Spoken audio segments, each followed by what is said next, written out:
The Western District Conference Israel-Palestine Task Force hosted an amazing intersectional conversation between Sarah Nahar, Jonathan Kutab, and Alex Awad. It was entitled Racial Justice, from Palestine to the U.S. Over 100 participants heard their cries for justice in our own country, all the way to the Middle East. And that Jesus acted with dignity among all the people that he met and that he ministered with, and that we are called to do the same.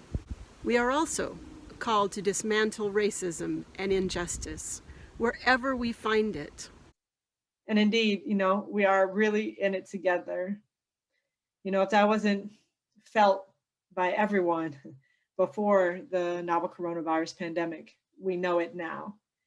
And this pandemic is going to bring us even closer with the understanding that the reality of everyone's future is bound up together.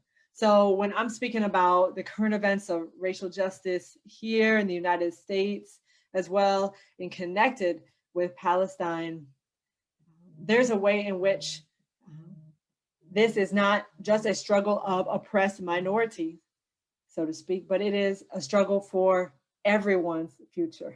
Racial justice benefits all of us. A free Palestine benefits all of us.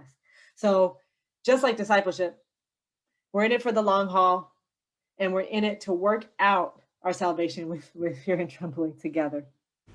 Poignantly, we were reminded that God loves the oppressed as well as the oppressor. We are also oppressed, that the knee is on our necks continuously, that people are being killed in the street on a weekly basis in Palestine.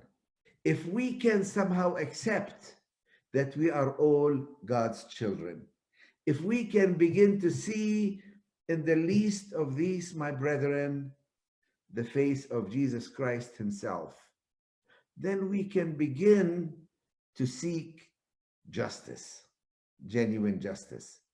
And justice does not deny at all the humanity of the oppressor.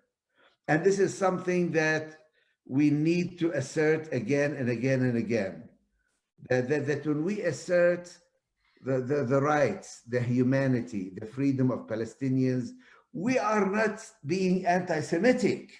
We are not hating on Jews, because Jews have been victims for millennia, and by Christians of all people. So we need to also confess the sin of anti-Semitism without falling into the sin of allowing the oppressed to become the oppressor of humanity. That Jesus himself brought in, that we are all the children of God, that for God so loved the world, not just one particular tribe, that he gave his only begotten son, that God cares for the whole world, not just for that small piece of land called Palestine.